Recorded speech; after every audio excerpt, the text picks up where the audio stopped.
मुअज़्ज़ज़ नाज़रीन इकराम, क्या आप जानते हैं कि दुनिया में 4 इंसानों को पूरी दुनिया की बादशाहत मिली थी। उनमें से 2 मुसलमान बादशाह थे और 2 काफिर बादशाह थे।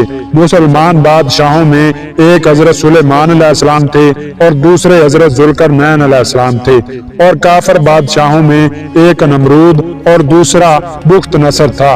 नमरूद बादशाह जो अपनी खुदाई का दावेदार था, 400 साल में वो कभी भी बीमार नहीं हुआ, लेकिन अल्लाह ताला ने जब उसको सजा दी तो एक मामूली सा कीड़ा, लंगड़ा मच्छर उसकी नाक में घुस गया और वो सर पटकता था। इसी हालत में वो मर गया। और दोस्तों, कहते हैं कि पेशावर का जमरूद दरअसल कभी नमरूद था। नमरूद का नाम बदलते बदलते जमरूद हो गया। ये नमरूद की हुकूमत में दारुल खिलाफा था। यहाँ पर ऐसे 2 बहुत बड़े और ऊंचे पहाड़ पाए जाते हैं जिनके दरमियान आज भी राख मौजूद है और अंदर से अब भी गर्म है। अगर कोई गाय, भैंस, बकरी इसमें गलती से चली जाती है तो इस राख में दलदल की तरह धंस जाती है और वहीं मर जाती है। उलमा इकराम फरमाते हैं कि ये राख नमरूद के जमाने की है और यही वो जगह है जहाँ हजरत इब्राहीम अलैहिस्सलाम को सजा देने के लिए आग जलाई गई थी और अब तक इसके आसार मौजूद हैं। तो दोस्तों, अल्लाह ताला कुरान करीम में फरमाते हैं, और तुमसे ज़ुल्करनैन के बारे में दरियाफ्त करते हैं। कभी सहाबा कराम भी हजरत मोहम्मद मुस्तफ़ा सल्लल्लाहु अलैहि वसल्लम से कोई वाक़या सुनाने की फरमाइश करते, और कभी यहूद नसारा की तरफ से उनके उलमाए बनी इसराइल सवालात करते।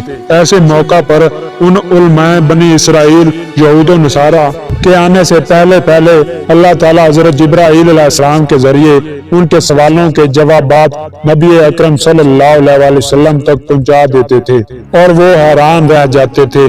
अल्लाह ताला फरमाते हैं कि तुमसे ज़ुल्करनैन के बारे में दरियाफ्त करते हैं। मैं इसका मुख्तसर हाल पढ़कर सुनाता हूँ। दोस्तों, करन सीन को कहते हैं और करन ज़माने को भी कहते हैं। हजरत ज़ुल्करनैन बादशाह के ताज में 2 सींग लगे हुए थे, इसलिए ज़ुल्करनैन के नाम से मशहूर हैं। अल्लाह ताला फरमाते हैं कि हमने उसको जमीन पर बड़ी दस्तरस दी थी और हर तरह का साजो सामान अता किया था।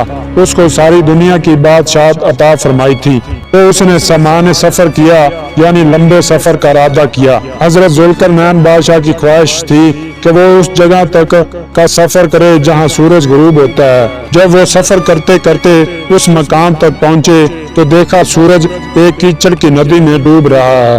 वहाँ बादशाह ज़ुल्करनैन ने एक काफिर कौम देखी, तो अल्लाह ताला ने हजरत ज़ुल्करनैन को इख्तियार दिया कि तुम उनके साथ ख्वाह भलाई इख्तियार करो, ख्वाह सख्ती इख्तियार करो, तुम्हें पूरा पूरा इख्तियार है। ज़ुल्करनैन बादशाह ने उनसे कहा कि जो कुफर और बदकरदारी से जुल्म करेगा हम उसे अजाब देंगे, और जब वो अपने परवरदिगार की तरफ लौटाया जाएगा तो वो भी उसे अजाब देगा, और जो ईमान लाएगा और नेक अमल करेगा उसके लिए बहुत अच्छा बदला है, और हम इस मामले में इस पर किसी तरह की सख्ती नहीं करेंगे बल्कि इससे नरम बात कहेंगे। फिर उसने एक और समान सफर किया, यहाँ तक कि सूरज तुलू होने के मकाम पर पहुँचे तो देखा कि सूरज ऐसे लोगों पर तुलू होता है जिनके लिए हमने सूरज के इस तरफ कोई ओट नहीं बनाई थी। ये लोग सूरज तुलू होते ही जंगलों में छुप जाते थे। अब ज़ुल्करनैन बादशाह ने तीसरे सफर का इंतजाम किया, यहाँ तक कि वो 2 दीवारों के दरमियान पहुँचे तो देखा कि उनके इस तरफ वहाँ कुछ लोग मौजूद हैं जो बात को समझ नहीं सकते। उन लोगों ने कहा कि ज़ुल्करनैन याजूज माजूज जमीन में फसाद करते रहते हैं, हम आपके खर्च का इंतजाम कर देंगे, आप हमारे और इनके दरमियान एक दीवार खींच दें। तो ज़ुल्करनैन ने कहा, खर्च के लिए अल्लाह ताला ने मुझे बहुत माल और दौलत दिया है, तुम इस काम में मेरी मदद करो, मैं तुम्हारे और इनके दरमियान मजबूत ओट यानी कि दीवार बना दूंगा।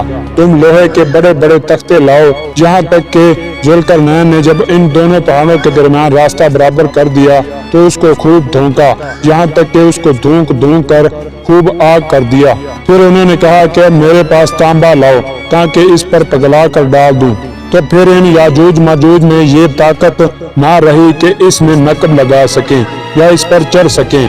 ज़ुल्करनैन ने कहा, ये मेरे परवरदिगार की मेहरबानी है, जब मेरे परवरदिगार का हुक्म आ पहुंचेगा वो इसे ढा कर बराबर कर देंगे।